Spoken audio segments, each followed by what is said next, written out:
And welcome back to the... Why are you shaking your head at? No matter how many times I watched that, I can't understand how Gallopin fell because he was miles over the fence. Like, He went like that and he went, It's weird. It's the weirdest fall ever. Like, I think that was the problem. He was miles over the fence. Even when the watching it that day, the commentator was like, "Oh, he's over it." Oh no, he's not. He was though. No, he's down. No, he's dead. He's not dead. What did I say that? Andrew, my favorite thing about the new intro is, I don't know if the viewers can see it. We can see a blue line across the bottom that goes across, and you know exactly when it's going to finish because it reaches the bottom when it finishes. So no more catching us out, I don't think. I have not noticed that. Yeah, I have myself. Have to be sharp here, Dave. I upgraded it the other day, so that must be a new feature. Damn it. That was worth the money. I'm so tired today. I forgot my notes. I literally forgot my notes. So it's a usual podcast then for you, yeah? Yeah, pretty much. Yeah. I think I remember most. So anyway, jump season are back. I was going to say we're not talking about flat racing, but let's call this a very expensive bumper that we're going to be covering at Newmarket. May as well be. I've got the winner of that as well. Adagio. He said he lies again. Fraud, said Adagio, didn't he? You are a bit of a fraud, Tom, in all fairness. That's what he said. And I said in our WhatsApp group, I was like, lads, just tip Adagio and move on. I didn't realise Adagio was favourite either. We'll get onto it. So we have 4 races from Chepstow, 1 from the flat place in... We're not even allowed to say Newmarket. Where all the expensive horses are being sold. Yeah. And then the Welsh Champion Hurdle from fourth class. Why a race like that has a name of a champion hurdle is beyond me. But anyway, it's a different story. Any news before we get going? New jump season. Are we looking forward to the jump season? Yeah, I'm sad to see one of my favourite horses is no longer... He's with us, but he won't be racing, which was kind of obvious for a long time anyway. But top of the game is being retired. I think it was followed by Big Fern and Owl Fishcake. I think it was maybe 2 years too late because he was never coming back from the tendon injuries. But sure, look. It was the O'Keefe effect, I think they call that one. Sure, look. The Grim Reaper, we like to call him. One of these days I'll get one of them right because I thought he'd win the Gold Cup and we never saw him again. So, right, who's the one this year? Who's the one this year? Oh, listen up now. This is the one we have to all avoid. Oh, I suppose I stand to win the most money if Fansbet Vega wins the Supreme. So I backed him. Ballymore. I backed him to win the bumper and then the Supreme this year, like last year in January, I think so. I don't want to get into Cheltenham track because we'll be here all day. But there's so many of these. There's so many of these that aren't going to make it there. Like between Fernie Hollow, Gallopin, Fansbet Vega, I guarantee you at least one of those 3 doesn't make it. Now, heavily odds-on favourite there would be Fernie Hollow. But not all of those novice hurdlers are going to make it there either. I guarantee you there'll be a few of them that don't make it. And then you have that boatload of 30 French horses that Willie's after getting in the last few months. Who knows what's in that? If I suppose I need to see Fernie before I back him, but I love Fernie and I disagree with Josh was talking on Racing. Josh was talking saying he think he'll go up and trip, but I think he's just a speedball. To be honest, I think he'd stay a longer distance. Yeah, Josh said he'd go for the Ryanair. I think I can't have that now, to be honest. But I think he'd win the champion chase if he's fit.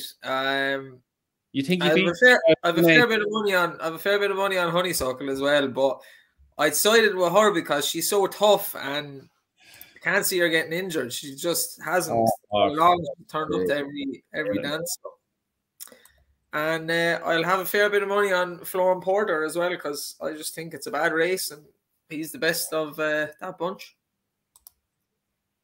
Fernie Hollow up and trip.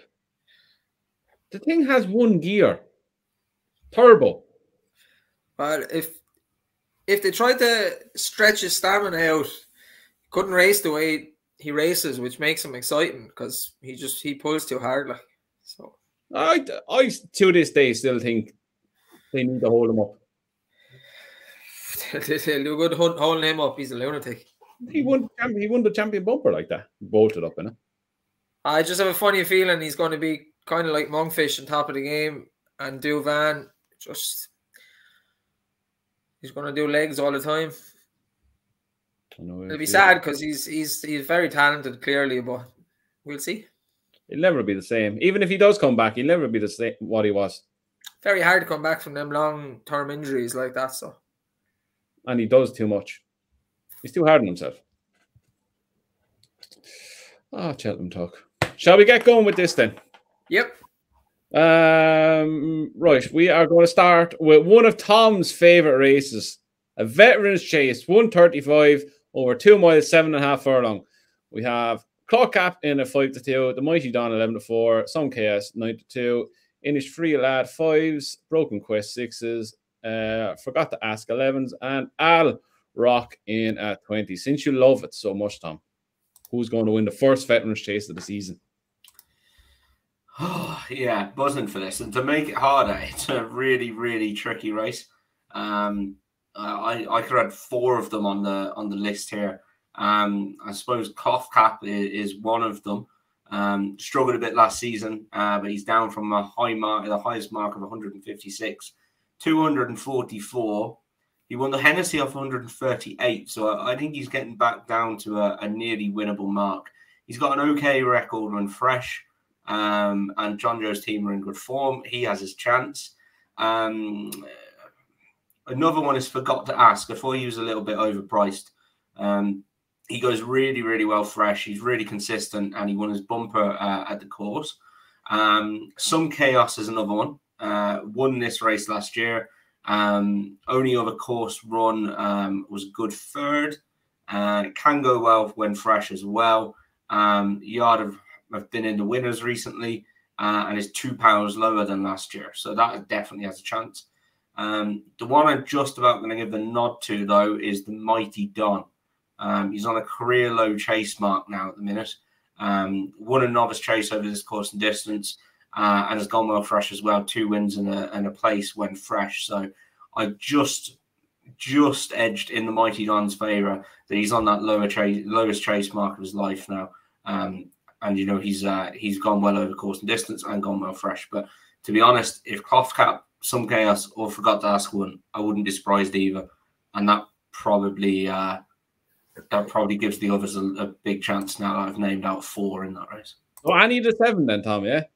No, there's a couple. I'd take on a couple there. I'd take on Alarak. I'd take on Inish Free Lad. I'm not massively keen on him. What about you, Dave? You getting the Clock Cap? If the ground stays kind of good to soft and doesn't go soft heavy, if they don't get a lot of rain, I think Clock Cap will win. Yeah, down to 144, like Tom said, and he won that race around Kelso off 148. He beat I Right, the conditional a couple of years ago, and looked like a world beater when he went off favourite then for the Aintree National. Last season's a bit of a write-off, but I think he would definitely, at his best, the Hennessy performance, he'd pick all these up and carry him over the line as well. So I think he will win. Yeah, I can't have him at all. Like he's to me, he's at the falling off the face of the earth ever since he got pulled up in the national. Like if you look at his last 5 runs, he was beaten 15 lengths, beaten 37 lengths. He refused to race at Ascot. He was beaten 26 lengths, and then he's pulled up in the national again. To me, he's gone at the game. I think he done so much when winning the Hennessy and then winning the Kelso again. And I think he might have been just not over race, but done too much in them 2 races. And then the Grand National was the end of him. I know he's back down to a good mark, but on last season's form, he had 2 runs at the start of this year, 1 beaten 26 lengths by under supervision, which the old Clock Cap would have, as David said, picked him up and dropped him at the furlong pole, went back to the start and still won. I'd want to see him run. I wouldn't go near him at the price. At 9-2, I think Stone Chaos is a great bet. Won this last year. It's £2 lower, as Tom said. Won the first time up last year. To me, this race is, look, they're all more or less the same standard. You have good horses coming back down to the veteran stage, dropping down to good marks again. But this fella, I like the horses, 4 horses to come back to win the same race again. Michael Schoolmore's yard is in decent enough form. He'd be revved up to go first time out to win back-to-back veterans chases. So at 9-2, he's the one for me. Mighty Don, who Tom picked up, he's the danger in my eyes. I think in the free lad now, his whole season be geared towards not the Ebor. That's that race at Newcastle. The Eider. Yeah, I think his season be geared up towards that. Right, we're going to. I love that's a 7-runner race, and we've each picked different horses. Just on Clapcap there, I'd forget about his national runs. He's gone there twice now and pulled up twice. And in 2021, I thought he was an absolute certainty. So I just think, yeah, he doesn't like that race. I'd write that off for him. But on his other form, I think he's got a chance. Yeah, forget about nationals with Clapcap. Even outside nationals, he was destroyed at Doncaster. He refused the race. When you refuse the race, there's something. He refused at one of the last fences. But you go back before that, he was 6th with 21 in the Hennessy. That wasn't a bad run. Yeah. Yeah, they're not bad runs. And that was off 154. He's £10 lower than that now. Yeah, see, when I see like a horse refusing to jump a fence, to me, that's him. He's after going through the pain barrier so much. God only knows how much took out of him to win that Hennessy. He's remembering that he's getting sore and he's not liking it. And it shows in the runs after that he's not willing to go through that anymore. So that's why I won't go near him now at that stage, because a lot of horses do that once the form starts regressing and they stop going through that pain barrier. It's time to let go. So he's going to bolt up now after me saying this. Yeah. Right, 210. We have the Persian War, grade 2. Novice hurdle. We've quid pro quo. In a 7-4, deeper blue at 9-2, present and counting in 6 who bolted up a few weeks ago. Script on is 6, Outlaw Pete 8, and 14-1 big at the rest. Dave, take this one. Where are you going with this one? Hard to know what to make of the form of all of them, really, because it's all kind of the end of last year and how it's going to look going forward. The thing about Outlaw Peter is Nichols has his horses so fit for this meeting all the time. He generally has a couple of winners. So if he's around 8-1, I think he's a decent each way bet. But if I had to choose one, I'd probably side with the Donald McCain horse because he's fit and has been running. I don't think he'll long-term be the best horse come out of the race, but just the fitness edge would make me side with him. Tom, what about you? Yeah, interesting race. Quid Pro Quo is a half-brother to Gypsy Island. Peter Fahey's good horse who we haven't seen in a while, but the pedigree is there anyway. Has won 2 hurdles very easily without beating much, so I'll sit back and watch. But you wouldn't rule out that being the aeroplane in the field, put it that way. Thought Deeper Blue improved to win a handicap last season of 124, but to be honest, needs to improve again. I think there'll be something better than him in this race. Present and counting he's thriving, isn't he? He's doing really well at the minute. He's in absolutely great form. His yard is in good form as well. I think he'll be in one of the places, but I do think he'll find something too good for him. The one I give a shout out to is what Dave hit on there, Outlaw Peter. Wind up before its last start, and that really, really looked to have worked. Has been given a good long break then. Had 100 days off before that. But they clearly think a bit of this lad to put him away for the summer and bring him back. They're also throwing him into a grade 2 here, and he's got a mark of 118. Now, I think it'd be a handicap certainty off 118. So if they go running here in level weights off against horses rated in the 130s, I just think that gives a level of intent here. There's no way Nichols would be doing that for the good of his health.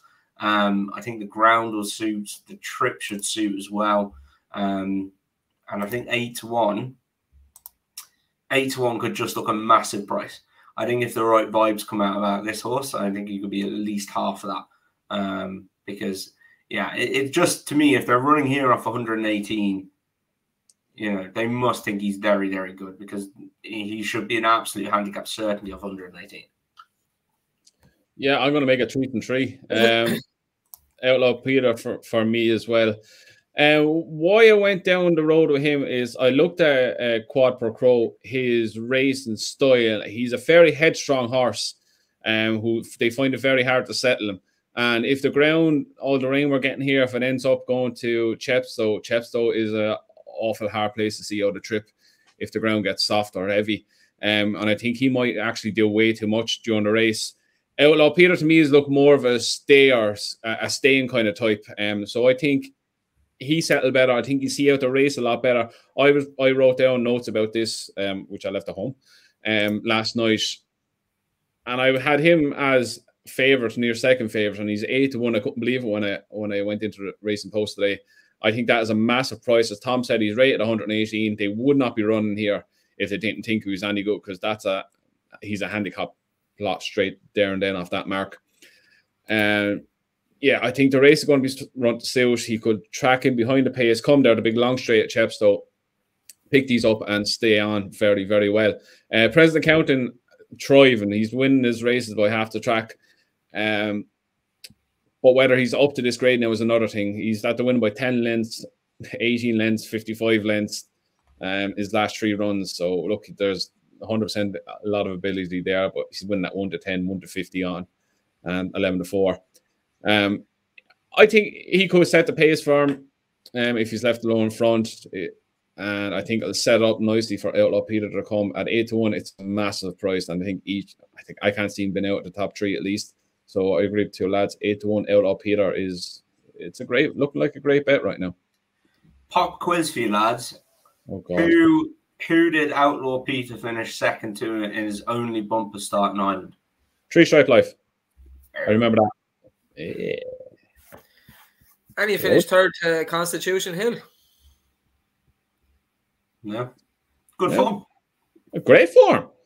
Certainly. Damn it. It's going to lose. Right, where are we going now? We're going on to Saturday. We will stick with Chepstow. We are going to the 223. What am I going to? 327. 327, sorry. Handicap chase. Over 2 mile, 3.5 furlongs. We have no betting right now, but we have the likes of Painted Dream, Nasalam, Giltili Briggs, Lightning Strike, Storm Patrol, Flick of Ayu, Galahad Quest, Vision They Flow, Northern Bound, and Zion in at this. Tom, where are we going with this? Yeah, look, I think the Flick of Ayu is probably going one towards the head of the market, isn't he? But for me, he's 1 out of 6 over fences. That win came in a 2-runner race. He wears cheap pieces. Look, he could go and improve this season, but I think he needs to. So I would look past him. Another one to mention would be Galahad Quest. The handicap has given him a chance. He's placing in some nice races, but he's keeping his mark fairly steady. And I do think he'll go and win one off of this mark. Whether it's Saturday, who knows? But there's definitely a race in him like this. The one I'm going to go for, I know it's a very high mark, but it's Paint the Dream. Absolutely bolted up in this last year off 147 by 9 lengths. It's up to 157 now, but he really brought his form like to a new level for me last year. Like he started off winning this, and he ended up being 4th, only being 12 lengths behind Fakir Dudery in a Grade 1 at Aintree. The time before that, he went and won a Grade 3 handicap chase by 15 lengths at Newbury. And that was off 147 as well. He's up to 157, but deservedly so. The other point about this lad is he's owned by Welsh owners. Di Brace is a Welshman, and I think they'll definitely have had this race in mind for him.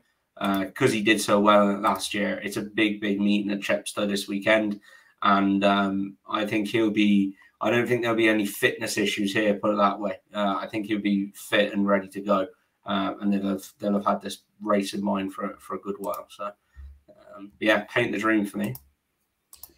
Yeah, look, I may as well. I agree with you.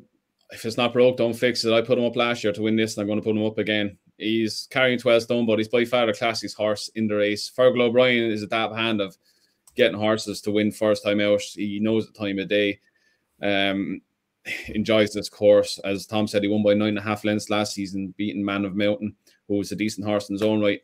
I don't think this race is any better. You have a look at Naslam. He's in and out. Like, you look at his form figures, that don't tell the whole story. He's been winning races. He won a race at Newbury, I think, last year, where it was a 4-runner race, and I think one was left around. That was 2, and that was him and T-Clipper.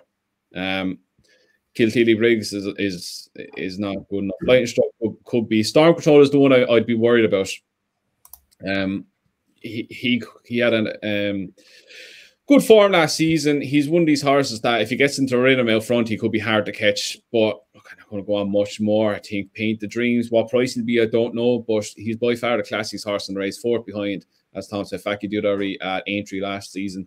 He'll take a lot of stopping even off 12 stone. Dave, you made the 3 for the same as well. And then I would have mentioned Galahad Quest as well, the same as Tom. Paint the Dream is entered in the 402 as well, and Conor Brace is jocked up in both races. So I don't know, maybe they'll go for the hurdle race, but if he went here, I think he'd win. And I think Galahad Quest will run well as well, carrying such a low weight. And I think he's a decent handicap in him this year. That horse is very unlucky at times last year to run into horses that were better handicapped, and he might have jumped bad once or twice. But Paint the Dream, when he's good, he's very good. That's why they put him into a grade 1 at the end of last year. So I think he would give these weight and a beat. Lovely. Now we're on to the 402, the Silver Trophy Handicap Hurdle. All Mankind is in here, but I think he's going to run in the Welsh Champion Hurdle. Paint the Dream is in as well. Proshima, Gentleman at Arms, Nappers Hill, West of the Bridge, Thunder Rock, Nina the Terrier, just to name a few who's in this. Dave, take this one. Hard race to pick out right now. What are you going with? Hard race to pick out, but again, because he targets the meeting and the horses are usually fit and he gets a good couple of winners over the course of the meeting, and he finally started putting it together at the end of last year after his good bumper runs, I'm going to go for Nappers Hill. I think he can maybe win this and then go on to a better handicap, maybe the Greatwood, something like that. But he probably does want this trip, going up and trip. But I just think it's a very hard race to call. I like that West of the Bridge as well, Dan Skelton's horse, but he was bad the last day of Perth. It's just a Nichols factor. I think he'll have his horses good and fit, and if he's a decent enough price, I think he's a good bet. What about you, Tom? Yeah, I had Nappers Hill down. I think he's relatively unexposed. He won a novice hurdle on this card last year and won it well enough. He was only sent off 9-2 for that big novice handicap hurdle at Sandown. Apparently he lost a shoe that day, and they said he wanted better ground. I think he'll get it here, to be honest. And I think he's the unexposed horse in the field for me. And I'd be quite excited about him. The other one I would give a good mention to is Did They Leave You Out Too? Second in this last year off 129 is only £2 higher. I think you'll get a good price about this lad, and is still fairly not unexposed. He's had 13 runs over hurdles, but you know, I don't think he's given his best showing yet. And I think of this kind of mark can definitely be competitive in a handicap hurdle. I followed this fella off a cliff, and I'm not jumping off it again. His platform shite. Ignore the platform. Oh yeah, like he's shown so many times that has the potential to win one of these, but he always finds something to beat him. Yeah, he's going to be an each way price though, isn't he? I imagine so. Yeah, I'm going to take a chance on who's probably going to be quite of an outsider is Borbally for Joe Tizard. One of very few of the Tizard horses who actually won races last year. He racked up a hat trick from March to April at Sandown Plumpton, and Plumpton again, winning by 4 lengths, 16 lengths, and then 1 3/4 lengths. He's a horse who I kind of like the running style for these handicap hurdles. He's only a 5-year-old. He's bound to improve again. He's a horse that just really puts the head down, keeps going, and keeps finding for pressure. Now, look, obviously, he has to find a shitload with a good few of these horses, like in Nappers Hills, Proshima, but you're going to get a price on him. You're going to get a double-figure price. And it's not that beyond the realms of a possibility that he could improve a hell of a lot this season. There's a few who 7, 8, 9-year-olds who we know what they're about. We know what they're going to be single-figure prices. But I think he's worth a horse worth taking a chance on, given the fact that I said there, he's one of very few horses from the Tiz last year that racked up a good few wins and looked like he was a progressive horse. Again, 5-year-old going into 6 next season, he could find a hell of a lot of improvement. Just go back and look at his races. He sees it off challenges quite well, and he just keeps going and going and going. That was over 2 of my 4 furlongs, so he's dropping back half furlong and furlong. Shouldn't be a problem to him. Kind of horse that I think they'll have ready to go for a race like this. So at a decent price, Borbally for me for the Tizards. Right, on to the fancy bumper, lads. Off to Newmarket. The English Cesarewitch. We have Waterville, who possibly got one of the best rides you'll ever see on the flat in a 7-2. Adagio in a 5s, a horse with no name, 11-2. Run for Oscar, 6s, and then 16 the rest. Is it going to the jump share, Tom, or is it going to Aiden? It is, and it's going to a certain guy called Willie Mullins. Now, which one, might you ask? Well, the one it's going to go to... Huh? Which one? No, which one? Yeah. The one it's going to go to is Scaramanga. I am so jiggy about this, lads. Now, I know I got excited last year in Cesarewitch and it didn't exactly work out, but I'm just as jiggy about this one. It was day of my wedding, yeah. There is a picture of me getting my photos taken and watching the race and not winning any money. So, yeah, that didn't work out too well. It's a year, and I'm actually going back down to that hotel this weekend to celebrate my anniversary. So let's hope we can have a bit more luck down there with this lad. Look, first time out for Willie Mullins. Willie Mullins can improve horses off a lot of people. I think we saw the whole Nichols switcheroo with some of the Sullivan Bloodstock horses. Didn't exactly work out. That said, this horse's flat form is actually very, very good anyway. He's only beaten 8 lengths this year in the Ascot Stakes. That was off 92 in that race. He's also won off 86. He came out then and wasn't beaten very far in a big handicap at York off of 93. I think a mark of 90 is very, very workable for this horse. Stays very well, and yeah, I'm massively excited. I think if this horse could have even £7 up his sleeve, he would be going very, very close, and I think he will. What was the horse last year? Was it Buzz? No. What was it? Buzz won it. Burning Victory, I'd say. Oh, Burning Victory. No, it wasn't Burning Victory. It was it was the grey horse in the Mullins colours itself, in the Jackie Mullins colours. What colours are they? Pink and green. Hang on. Yeah, I'll find it because Scaramanga ran that race last year.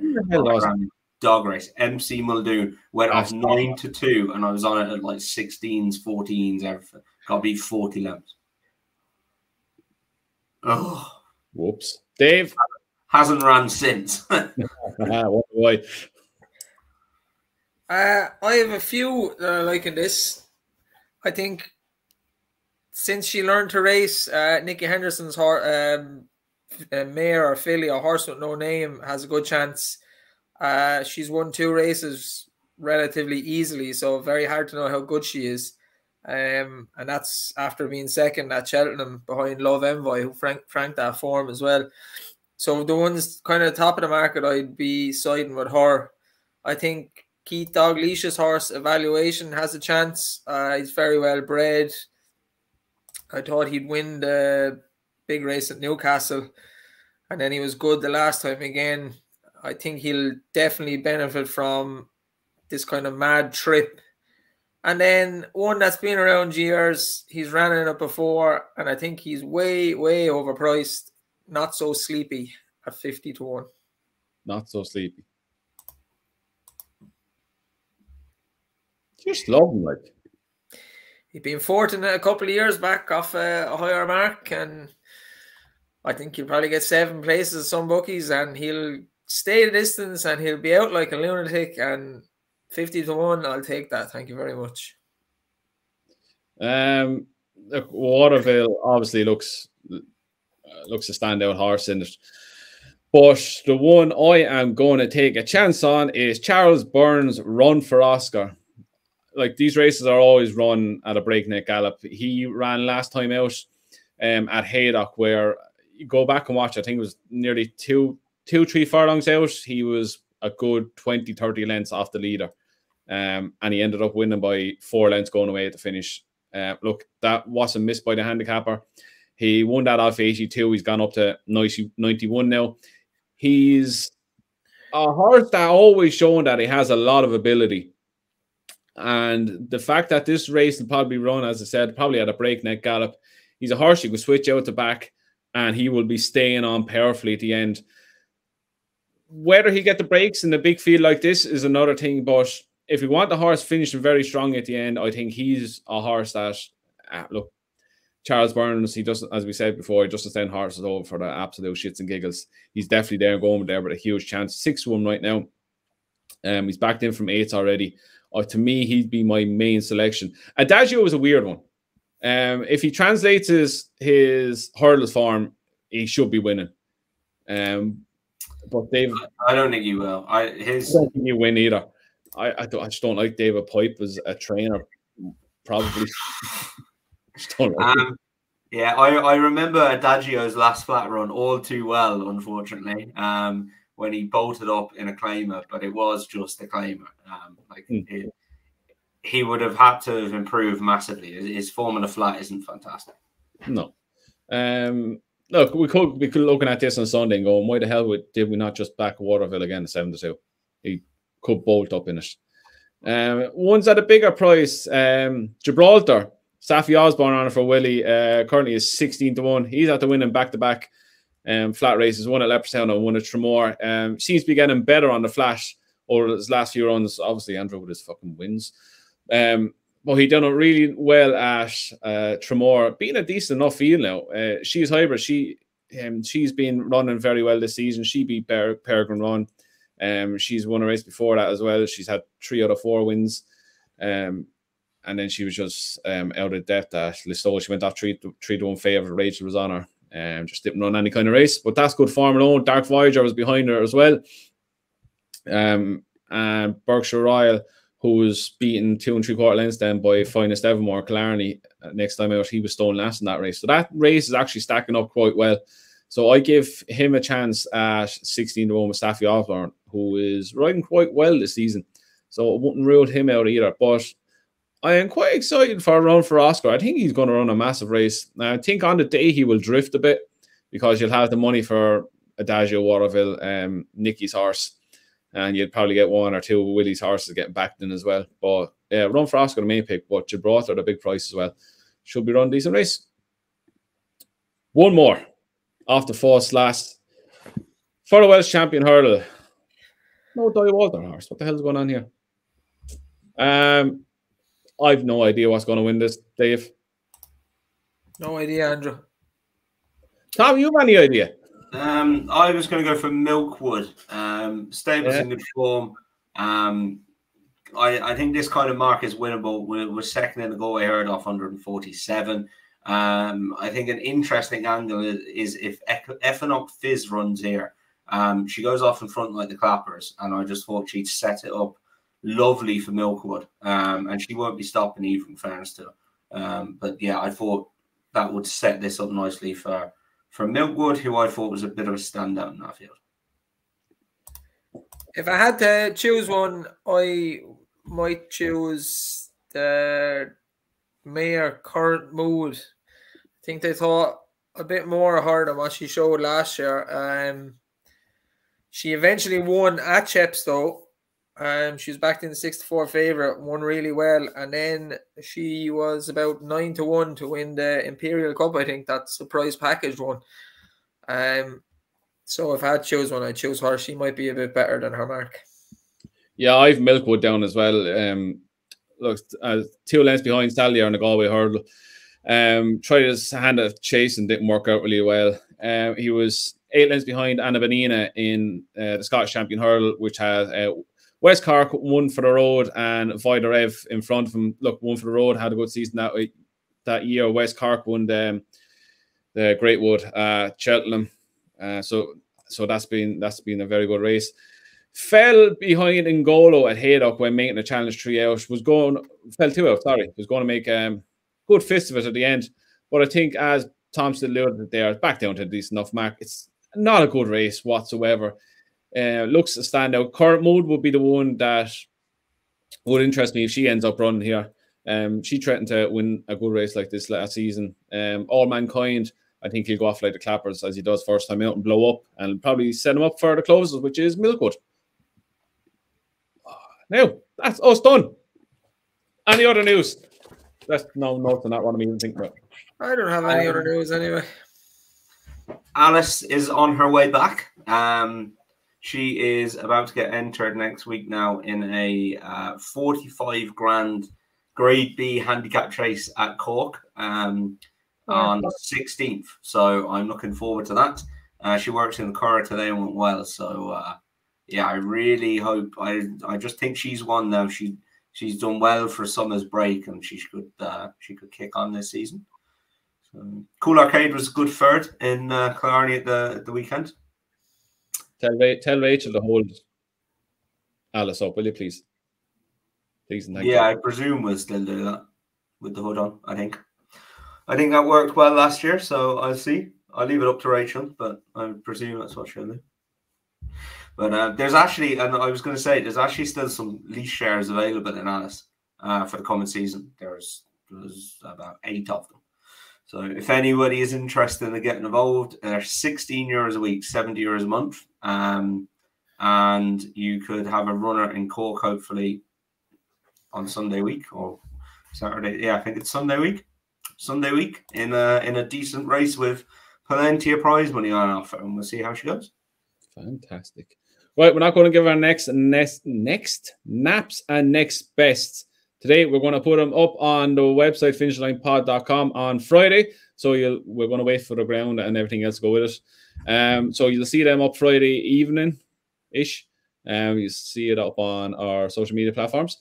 And we are back Sunday. Talking Points, season 3. We're having season now, I just decided. Talking Points season 3. Year 3. Yeah, we go year 3. Is back on Sunday, live at 8 o'clock as always. And the week after is Cheltenham is back, and we're going to start our Cheltenham Fest and Anti-Post videos next week. So you're going to see next week, as in the 12th of October. Yeah, we're starting a week later, I know. Yeah. All 3 of us in profit last year, lads. That was good going for last year. Yeah, let's see if we do it again. I was looking at, I was looking at some of the anti-post markets today, and it's gone scandalous. The prices some horses are gone. Like, for instance, Gallier de Mesnil hasn't run this season, and last weekend he got cut from 8-1 into 9-2 for the National Hunt Chase. How it's beyond me, because Frontal Assault, he beat him in the Irish Grand National, and he's shown himself to be probably better this year. So I think Frontal Assault, should more probably be that. Not that price, but he, like Gerard Dominia's price is insane. I won't see what price he is there now. It's like even the only value I see is probably Honeysuckle at 7-2, if that's still available. 7-2. Are we all going to put Honeysuckle up on the first shot? I think we should do it. I'm not anyway. I think Dave, you just said you backed her, and now you're not going to put her up for the viewers. I have backed her. I've backed her a lot, but no, I'm not putting her up the first week. No, we don't. I think we put her up already. Did we not do one a while back? No, we're starting it from now. This is going to be the start of anti-post day, and I'm gonna keep track of it, and then we'll all need something in the county hurdle to get us out like Statement did last year. Constitution Hill has gone into 6-4. That's all your cash, I heard. No. That's not my cash. Don't you worry about that. Right, that's us done for this week. Nice to get a nice, easy meeting to get back into. Next week, Cheltenham Open meeting, back in business. Showcase meeting. It's not till the 22nd. What isn't? The Cheltenham Showcase meeting is not till the following weekend at all. It's 21st and 22nd. What the hell do I wrote down? Whatever's on next week then. I've had a long day. Anyway, whatever the hell is on next week, we'll be back to preview that. But we see you again live Sunday, 8 o'clock for another episode of Talk Points.